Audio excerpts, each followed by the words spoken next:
The waitress helped a stranger in the rain, unaware. He owned the restaurant she worked in. The rain poured that night like the sky itself was grieving. Cars splashed by, headlights slicing through the mist, but no one seemed to notice the young woman standing at the bus stop. Soaked, shivering, clutching a cheap umbrella that had already given up. Her name was Lena Carter, and life hadn't been kind to her lately. She worked double shifts at the Willow Bistro, a small but upscale restaurant downtown. To most customers, she was invisible, the kind of girl who smiled through exhaustion, carrying trays heavier than her paychecks. Her dream of finishing college had long been buried under overdue rent and her mother's hospital bills. But she still believed somewhere deep down that kindness mattered, even when no one seemed to notice. That night, she was on her way home after a late shift. The bus was delayed again. She wrapped her coat tighter, praying the rain would ease. Then, through the haze of the downpour, she saw him. A man sitting on the curb across the street, drenched, his suit clinging to him like a second skin. His car was parked nearby with its hazard lights flashing. At first, she hesitated. It wasn't her business. He looked like the kind of man who belonged to a world far from hers. Sleek black car, tailored suit, polished shoes now muddied by the rain. But something about the way he sat there, head in his hands, unmoving, pulled at her heart. Lena crossed the street, her shoes sloshing through puddles. "Sir, are you all right?" she asked softly. He didn't answer right away. When he finally looked up, she saw pain in his eyes, the kind that doesn't come from weather or work, but from something deeper. "I'm fine," he said hoarsely.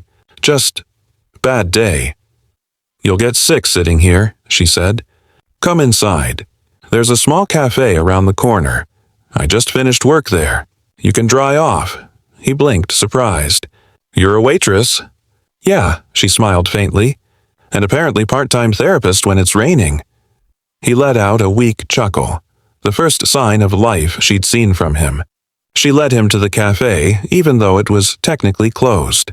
The owner liked her enough to leave her a key for cleanup duties. Inside, the smell of coffee still lingered. She handed him a towel and poured him a cup of warm tea.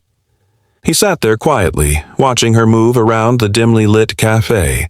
She didn't ask questions, didn't pry, just offered warmth, the kind you can't buy with money. "Thank you," he finally said. "I didn't expect anyone to stop." "Most people don't notice much these days," she shrugged. "But sometimes, it's nice to prove the world wrong." He looked down at the cup in his hands. "Do you ever feel like no matter how hard you try, life keeps pulling you back?" She paused, then smiled sadly. "Every day. But then I remind myself, even drowning people can learn to swim if they stop fighting the current." He stared at her, something shifting behind his tired expression. For the first time in months, he felt seen. Not as a CEO, not as a name on headlines, but as a person. Because that's who he was.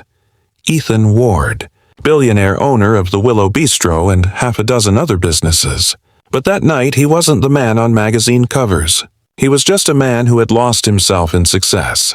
His marriage had ended, his friends had become competitors, and the joy of creation had been replaced by numbers and contracts. He had stopped by his own restaurant earlier that evening, unseen by staff, just to feel something again. And that's where he'd seen her.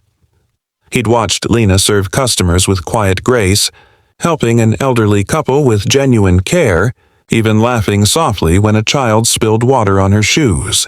Something about her warmth had stayed with him long after he left. When his car broke down later in the storm and she appeared again, it felt like fate had stepped in twice. But Lena didn't know any of that. She just saw a stranger who needed kindness. When he left that night, he asked her name. "Lena," she said simply. "Just Lena." He repeated it like he wanted to remember it forever. Then he disappeared into the rain, leaving only the faint scent of coffee and rain behind. The next morning, when Lena arrived at work, the restaurant was buzzing. The staff whispered. The owner himself had visited last night. She froze, realizing that Ethan Ward wasn't just some corporate name on her paycheck. It was him, the man she'd shared tea with in the middle of the storm. Her heart raced. Would he remember her? Would he think she was foolish for not recognizing him? Later that evening, as she cleaned tables after closing, the door opened quietly. Her breath caught. It was him, dry now, composed, but his eyes still held that same quiet sadness. "Lena," he said softly, "we meet again." She straightened, clutching a rag nervously. "Mr. Ward, I didn't know who you were last night." "I'm glad you didn't," he replied.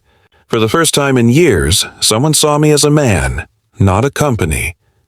She smiled, shy and unsure. "You seemed like someone who needed a friend." He stepped closer, his tone sincere.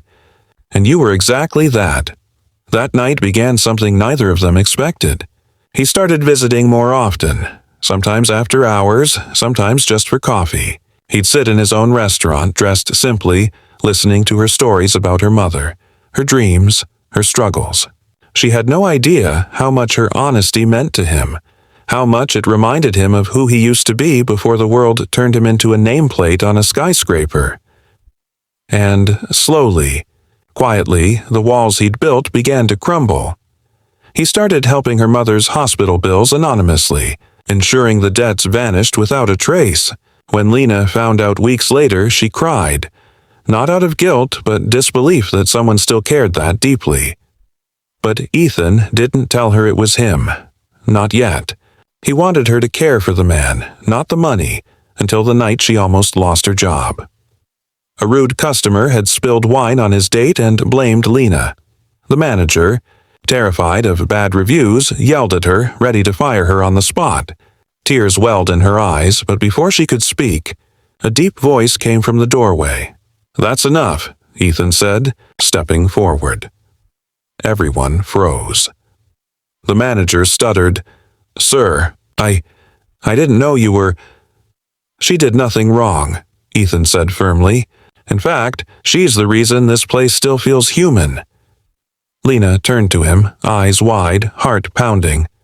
You own this place?" He smiled softly. "I do. But I think you own something far rarer.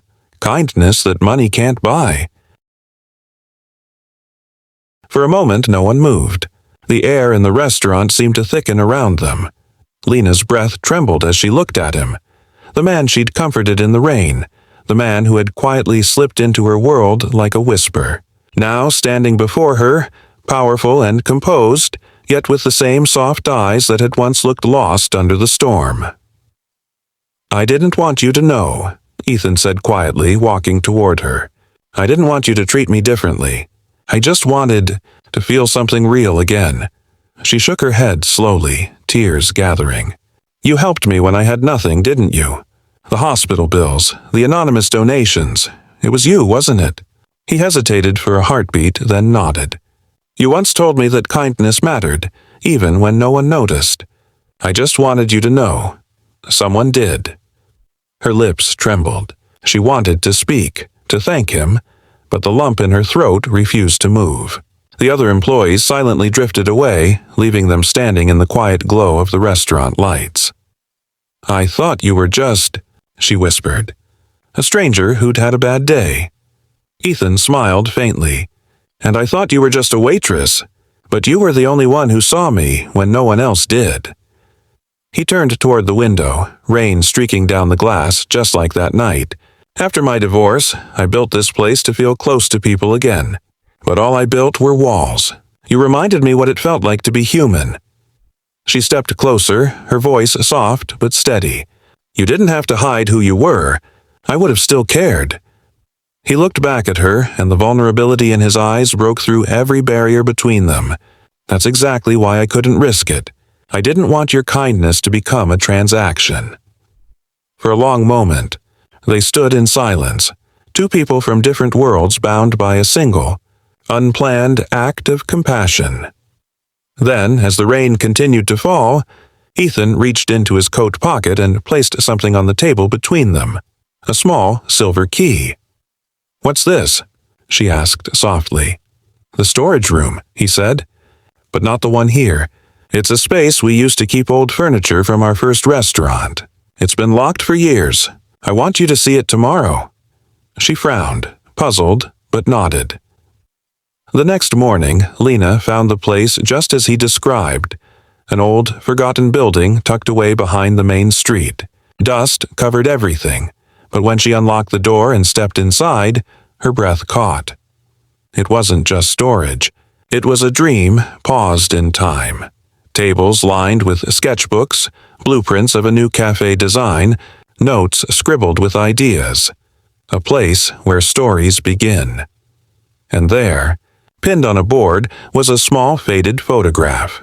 It was her, serving a couple at the Willow Bistro, smiling despite the exhaustion on her face. Ethan's voice came from behind her. "I took that photo the first night I saw you. You didn't notice. I was sitting at the back, thinking about closing this place forever. Then I saw you laughing with a customer, even when they were rude. You didn't just serve food. You served warmth. I realized the world still had people who cared." Lena turned to face him, her heart swelling. "Why show me this?" "Because," he said, stepping closer, "I want you to help me reopen it. Together. You'll manage it. Make it the place you always dreamed of. A cafe where kindness is part of the menu." Her eyes widened. "Me? But I'm not."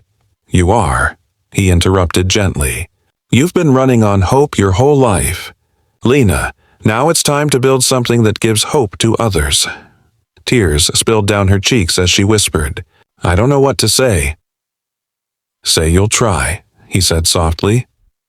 "I'll try," she breathed.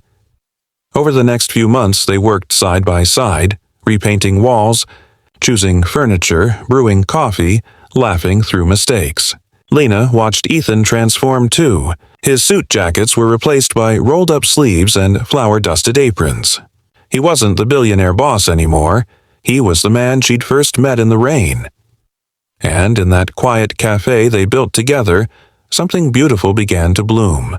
Not a whirlwind romance built on power or pity, but something gentler, the kind of love that grows when two people heal each other's broken parts. The grand opening came on a bright spring morning. Sunlight streamed through the windows and customers filled the air with laughter and warmth. On the menu board, written in elegant chalk, were the words Lena insisted on. "Kindness served fresh daily." Reporters came, drawn by curiosity about the billionaire's mysterious new venture. But when they asked Ethan why he started it, he just smiled and said, "Because once a stranger gave me shelter in the rain, and that moment changed my life." Lena stood nearby, pretending not to blush, her heart fluttering. She looked around the cafe, at the people smiling, the children giggling, the old couple sharing pastries. And for the first time in her life, she felt like she belonged somewhere. That night, after closing, Ethan locked the door and turned to her. "Do you ever think about that night?" "The rain?" She smiled. "Every time I hear thunder." He stepped closer, voice low, eyes filled with quiet affection. "It's strange, isn't it? You helped a stranger that night, and that stranger found everything he'd lost." Her eyes glistened. "And I found everything I never knew I needed." He brushed a raindrop from her cheek, or maybe it was a tear. "Then I guess the storm was worth it." She smiled softly, leaning into him as the rain began again outside. But this time, neither of them ran from it. They stood there together, under the sign that glowed gently in the night. The Willow Cafe, where kindness found home. And that was how a waitress's act of compassion in the rain changed not just a life, but two hearts forever. Because sometimes, the smallest kindnesses lead us exactly where we were meant to be.